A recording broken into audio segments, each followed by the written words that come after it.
મારે વિચરતા વિચરતા નીલકંઠ ભગવાન જગન્નાથપુરી ગયા. ઇન્દ્રદ્યુમ્ન સરોવરને કિનારે રોકાયા. એમાં ત્યાંના કેટલા દૈવી મહાત્માઓ હતા. ધીરે ધીરે પોતાની પાસે લીધા. અને એક દિવસ એ અખાડા વચ્ચે ભાજી તળવા જ આવી હતી. એટલે કે ભાજી લઈ આવો. નીલકંઠ ભગવાને કીધું, પણ ભાજીમાં તો જીવ છે કે કેમ તોડાય એમ? બોલો, ભાજીમાં તો જીવ છે એને કેમ તોડાય એમ? નો તોડી. કોઈ બીજા બહારથી આવીને દારો દીધો હોય તો ન તોડી. બોલો, જગદીશચંદ્ર બોલ તો પછી કીધું, ભાઈ વનસ્પતિમાં જીવ છે. આ નીલકંઠ ભગવાન તો એ વખતે વનસ્પતિમાં જીવ છે. અતિ દયાળુ રે સ્વભાવ છે. સ્વામીનો પડ દુઃખ હારી બીજાના દુઃખને હરી લે.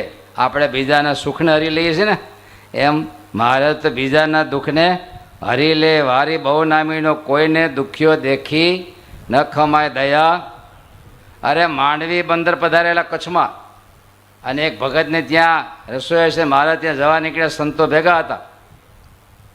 એક ઘાણી હાલતી હતી, એમ ઊંટિયો જોડેલો, અને ઊંટિયો પણ બે પેટ ભેગા થઈ ગયેલા, ભૂખ્યો. એટલે મહારાજ કહે, તો આને ઘાણીએ આખશો અને કે ખવડાવતો હતો? તો કે સ્વામીને કંઈ હોવું જોઈએ ને, કાંઈ મળ્યું નથી, આજ નથી ખવડાવ્યું. મહારાજ કે ઊંટિયો રોટલા ખાય? તો કે ખોળ ખાય, રોટલા બહુ ન ખાય. મહારાજ કે એટલો ભૂખ્યો હે? ભૂખ્યો છે એટલે ખાય, બાકી ન ખાય. મહારાજ કે સંતો જોડીમાં કે ભિક્ષાના રોટલા છે? હા મહારાજ છે. મહારાજ કે કાઢો કાઢો. અને મહારાજે પોતે રોટલા ખવડાવ્યા ને. મહારાજ કે જા હવે હા સુધી અને વાંધો નહીં આવે, એટલા રોટલા ખરી દીધા. સંતોની ભિક્ષાના રોટલા પણ કોને ખવડાવ્યા? આટલા મહારાજનો સ્વભાવ અતિ દીન દયાળુ થતો.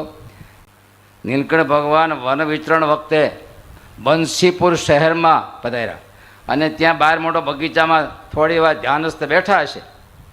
રાજાને બે સિપાહી એવા તીરકામડા લઈને, અને એણે પક્ષીનું જોડલું તો વીંધી નાખ્યું. પક્ષી ચીસ પાડી. મહારાજ સત્ય થઈ ગયા, અને એટલું મહારાજને દુઃખ થયું, કોમળ હૃદય.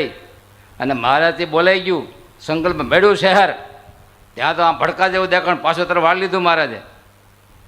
પછી મહારાજ કે મારા ત્યાં બળ્યું એવું શહેર બોલાઈ ગયું.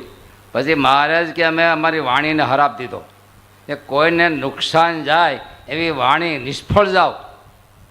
કોઈને નુકસાન જાય એવી વાણી કાયમ માટે નુકસાન જાઓ એમ વિચારતા.